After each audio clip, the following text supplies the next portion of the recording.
गंगा दशहरे का मतलब जानते हो आप? केवल गंगा जी का नाम ले लेने से, एक लोटा जल शंकर भगवान को आज समर्पित कर देने से, या गंगा जल का एक जरा सा छींटा शरीर पर पड़ जाने से 10 पापों से मुक्ति मिल जाती है। दशहरा का मतलब है 10 पाप से मुक्त हो। पहला पाप है किसी के घर का बिना पूछे कोई सामान उठाकर हमने भोग कर लिया हो, तो उस पाप से गंगा दशहरे के 10 पाप से मुक्ति दिलाता है गंगा दशहरा। दूसरा, किसी ब्राह्मण, किसी गुरुजन को मुख से अपशब्द कह दिया हो, तो आज ही का दिन है जिस दिन पाप कर्म से मुक्ति मिल जाती है। तीसरा, किसी स्त्री को, किसी नारी को, किसी कन्या के प्रति, स्त्री के प्रति, नारी के प्रति अगर गलत सोच लिया हो या गलत कर्म हमने कर दिया हो, तो उस पाप से मुक्ति गंगा दशहरे का दिन दिला जाता है। चौथा,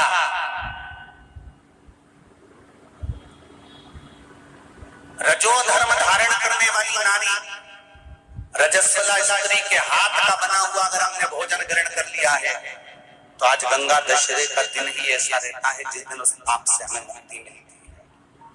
पांचवा, किसी के यहाँ सूतक जानते हो या सावड़। सूतक का मतलब होता है किसी के यहाँ कोई मर गया और उसके यहाँ का तुमने भोजन या पानी ग्रहण कर लिया। सावड़ का मतलब होता है किसी के यहाँ बच्चा हुआ, तुम्हें मालूम नहीं था, उसके घर का 8 दिन का 10 दिन का तुमने भोजन या पानी ग्रहण कर लिया।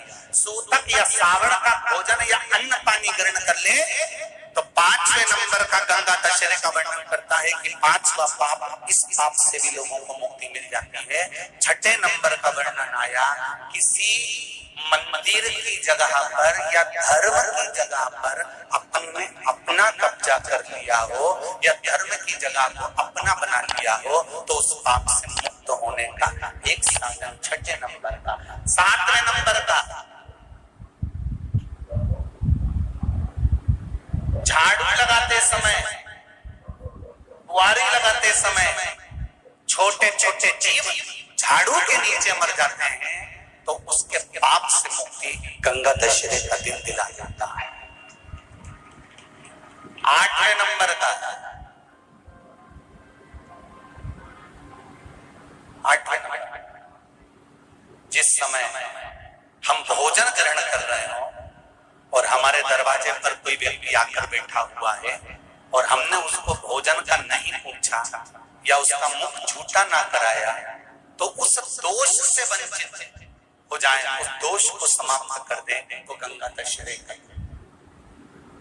9वें नंबर का, बेटी की शादी करी और बेटी की शादी करने पर बहुत सारा कन्यादान आया। उस कन्यादान में साड़ियां ज्यादा आ गई, सामान ज्यादा आ गया, मिक्सर 2 सेट आ गए, डिनर के 2 सेट आ गए, और मायके वालों ने 1 सेट अपने घर में रख लिया और उस मिक्सर में खूब सामान पीस के खाया, खूब निपटाया। बेटी के कन्यादान का सामान घर में रखकर उसका भोग करने पर जो पाप लगता है, 9वें नंबर का कहता है गंगा दशहरे का दिन उस पाप को धो देता है।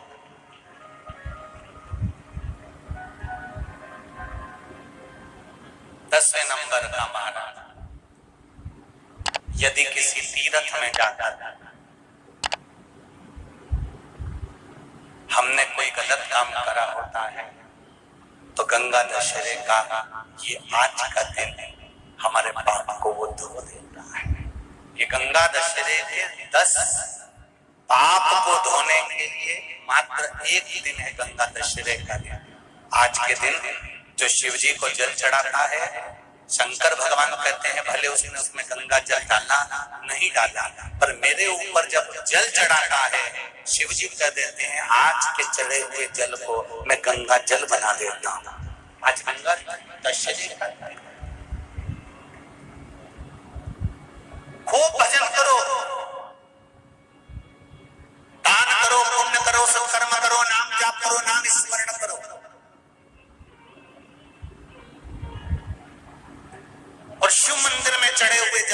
सा सिंचन जरूर करो। कुछ तिथियां होती हैं, जिन तिथियों में अगर आप रोज गंगा का जल शंकर को नहीं चढ़ा सकते तो शिव महापुराण कथा कहती है, स्कंद पुराण कहती है, विष्णु पुराण कहती है, गर्ग संहिता कहती है, गीता पुरुष गोरखपुर का कल्याण का गंगा अंक कहता है कि कुछ तिथियां भारत की भूमि पर ऐसी वर्णित है जिन तिथियों में भी गंगा का जल हम शिव को अगर एक बूंद भी समर्पित कर रहे हैं, गंगा का जल मात्र एक आधी चम्मच भी, आचमन जितना भी अगर हम शिव को समर्पित कर रहे हैं तो उसका सुख आनंदित है। जैसे पंचमी तिथि, नवमी तिथि, दशमी तिथि, एकादशी, प्रदोष, पूर्णिमा, अमावस्या, ये तिथियां हमारे यहाँ जो दी गई हैं, इन तिथियों में अगर हम गंगा का मात्र थोड़ा सा जल भी अगर जल के पात्र में डालकर गंगा जी का जल थोड़ा सा भी शिव के पास लेकर जा रहे हैं तो ये एक भाव अपने भीतर होना चाहिए कि आप केवल गंगा का जल साधारण शिव मंदिर में समर्पित नहीं कर रहे हो, आप गंगा का जल भले अपने घर से लेकर जा रहे हो और थोड़ा सा भी जल ले जाकर अगर शिव को समर्पित कर रहे हो तो तुम्हारे भीतर यह भाव होना चाहिए कि मैं गंगोत्री से जल भरकर सीधे रामेश्वर में ले जाकर गंगा के जल को समर्पित कर रही हूं। श्रावण के महीने में या अन्य महीने में आप शिव को समर्पित कर रहे हैं, यह आपके भीतर एक भाव उत्पन्न होना। एक बार गंगा में अगर डुबकी लगा ली है हृदय से, मन से, एक बार अगर गंगा में डुबकी लगा ली है मन से, हृदय से, चित्त से, तो कहते हैं जब तक व्यक्ति के प्राण छूटते हैं तब तक वो गंगा का जल उसके शरीर से लगा ही रहता है, वो अंतिम बिंदु तक लगा रहता है। मरने के बाद घर के लोग लोटा में भर के ले जाएं, खास खास अस्थियों को, कोई पूरी तो अस्थि ले ही नहीं जा सकती, इतनी सारी कौन ले जाए, तो वो अम्मा के दांत, उंगली, एक आध खोपड़िया, ऐसी 4, 6, 8 अस्थियां ढूंढ के झोली में भर के फिर लेके जाए गंगा। उससे अच्छा है पूरी अस्थि ले जाओ, पूरी ये शरीर संपूर्ण जीते जी गंगा का स्नान हो जाए। बहुत ध्यान देना आप लोग, किसी भी नदी में स्नान करने जाओ, तीज त्योहार पर, अमावस्या, पूर्णिमा आदि जो भी उत्सव मनाने के लिए आप किसी नदी के घाट पर जाते हो, किसी तालाब के घाट पर जाते हो, किसी कुंड के, किसी सरोवर के घाट पर जाते हो, और यदि आप स्नान कर रहे हो किसी पवित्र नदी में तो वहां की बालू रेत उठाकर शंकर भगवान के शिवलिंग बनाकर जो पूजन करता है, मात्र 5 बार उसी नदी का जल शंकर को समर्पित कर कर, भले दिया नहीं है, अगरबत्ती नहीं है, जल चढ़ाकर जो शिवलिंग को विसर्जन कर देता है, उसके पूर्वजों को पिंड की भी जरूरत नहीं पड़ती, वो तर जाता। उसके पूर्वजों को पिंड भाग की भी जरूरत नहीं पड़ती, उसकी तृप्ति स्वतः ही हो जाती है। हमारी यमुना, सरयू, क्षिप्रा, मंदाकिनी, नर्मदा, जितनी पवित्र नदी होती है, इन नदियों में आप लोग एक बहुत बड़ी गलती करते हो कि दोने में दिया लेते हो और दोने में दिया लेकर उसको रखकर और आप नदी में दिया जलाकर बहा देते हो। शिव महापुराण की कथा इसकी महत्वता नहीं कहती। शिव पुराण कहती है गंगा माँ है, नर्मदा माँ है, क्षिप्रा माँ है, सरयू माँ है। तुम्हारी सास कहीं बैठी हो, एक काम करना, जैसे तुम गंगा जी में दिया रख देती हो पानी में, सरयू जी में दिया रख देती हो पानी में, उसी तरह सास के सिर पे दिया जला के धर दो। बोलो, धर सकते हो? जब धीरे धीरे दिए में आग लगेगी, दिया जलते जलते दोने में आग लगेगी, दोना जलेगा और तुम्हारी सास का फिर सिर जलना प्रारंभ होगा। अच्छा लगेगा? नहीं। गंगा में दिया छोड़ा, दिया जलते जलते हवा में दोना जला, दोना जला तो वो गंगा का जल में चोट पहुंची। गंगा कहती है तो पुण्य कमाने आई थी और मुझे आग लगा के जा रही है। पवित्र नदी को शुद्ध रखिए, उसमें पवित्रता का विशेष ध्यान रखिए। यहां तक शिव महापुराण की कथा कहती है, अपने स्नान के कपड़े भी अगर तुम घाट पर किसी के कहने पर छोड़ कर आ रहे हो, कई लोग, कोई कह देता है तुम्हारे ऊपर ये रोग लग गया, तुम्हारे ऊपर ये बीमारी हो गई, नदी में नहाने जाना, अपने कपड़े छोड़कर आ जाना। पहले तो वो महाराज ढूंढो जिसने कहा कि पवित्र नदी पर अपने कपड़े छोड़कर आओ। नदी को हमेशा, पवित्र नदी को पवित्र रहने दो। मेरे राम जी जब चित्रकूट होते हुए चले गए, मेरे राम जी जब अयोध्या से लंका तक गए, बीच में इतनी पवित्र नदी पड़ी थी, मेरे राम जी ने एक जगह पर ये अपने वस्त्र को नहीं छोड़ा, न वस्त्र को पानी में निचोड़ा। मेरे राम जी ने स्नान करा, स्नान कर कर पानी ले जाकर दूर अपने वस्त्र को निचोड़ा, कहीं ये मेरे वस्त्र का पानी पवित्र नदी में ना चले जाए। वो मेरे राम थे जो मार्ग बताते जा रहे थे। और आज के जमाने में लोग, एक जनी ने दिया जला के छोड़ा, बड़ी खुश हुई, वो भेरिया, वो भेरिया, वो भेरिया, वो भेरिया, वो भेरिया, इतनी दूर तक चले गया। अब गंगा जी ने भी कह दिया, अब की तो आ गई, अगली बार आ, अगली बार आ। इतनी प्लानिंग करिए, हरिद्वार जाऊंगी, हरिद्वार जाऊंगी, हरिद्वार जाऊंगी, हर बार प्लान बनाती थी, बद्रीनाथ जाऊंगी, केदारनाथ जाऊंगी, हर बार प्लान बनाती थी, अब की बार जाऊंगी, अब की बार जाऊंगी। भगवान घर में ऐसी बांधा ला के रख देता कि तुम्हें हरिद्वार तक बुलाता ही नहीं। अब सोचती मैं बस एक ही बार होके आई, फिर तो मेरा जाना ही नहीं हुआ। कभी तुमने गंगा जी से पूछा कि बार बार जाना क्यों नहीं हो रहा? गंगा जी खुद नहीं बुला रही, आग लगा के चली जाएगी। गंगा जी खुद नहीं बुला। पवित्रता का ध्यान रखिए, हम उसकी शुद्धता का ध्यान रखिए।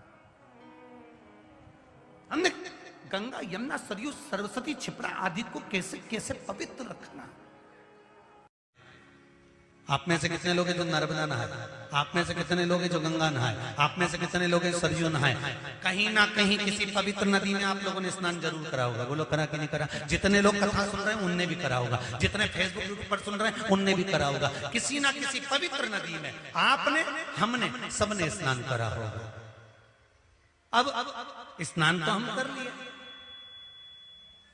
उस गंगा नदी में हम नहाए, तो गंगा नदी में हमने स्नान करा और स्नान कर कर बाहर निकले तो हमको 1.25 लाख बार स्नान का पुण्य मिल जाए। उसके लिए क्या करना पड़ेगा?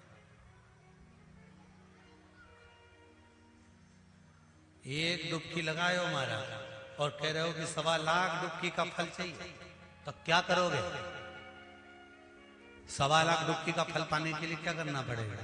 केवल एक काम, जिस पवित्र नदी का स्नान कर रहे हो उस पवित्र नदी की बालू का, बालू मतलब रेत का, बालू का शिवलिंग का निर्माण करना, उसका पूजन करना।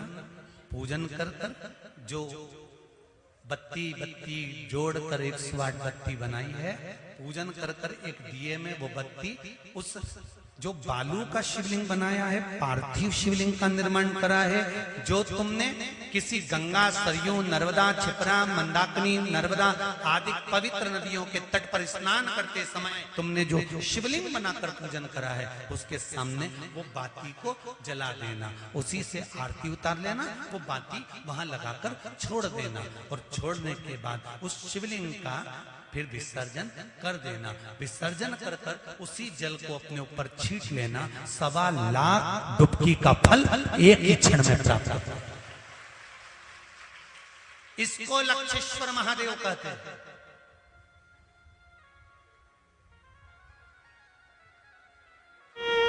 दो जगह पर धान जानते हो? चावल, जौ, चावल, धान माना गया। ध्यान दीजिएगा, एक किसी नदी के तट पर, पवित्र नदी जो भी हो, गंगा, यमुना, सरयू, सरस्वती, इस नदी के घाट पर थोड़ा सा भी चावल का 8 दाना भी, 10 दाना भी, एक चुटकी चावल भी अगर हम पटक देते हैं, दान दे देते हैं, घाट पर रख देते हैं, तो कहते हैं वो दान कभी क्षीण नहीं, कभी समाप्त नहीं होता। एक घाट का दान, दूसरा तीर्थ का दान। तीर्थ से मतलब है किसी पुरी में, मोक्षपुरी में आप पहुंचे हैं, अयोध्या, कांची, अवंतिका, मथुरा आदि कादि जिस पुरी में हम पहुंचे हैं, उस पुरी में आपने अगर अन्न का एक दाना भी दान दिया है तो वो महाराज छिन्न नहीं होता, वो भी अजर और अमर, उसकी भी अमर, उससे नष्टता नहीं। ये उसी तरह से है जैसे किसी के शरीर में चर्म रोग हो गया हो, मान लो किसी का शरीर कहीं से काला पड़ गया, कहीं चट्टे पड़ गए या सफेद पड़ गई चमड़ी और चर्म रोग हो गया, तो उसके लिए जैसे पीपल के पत्ते पर शहद लगाकर उसमें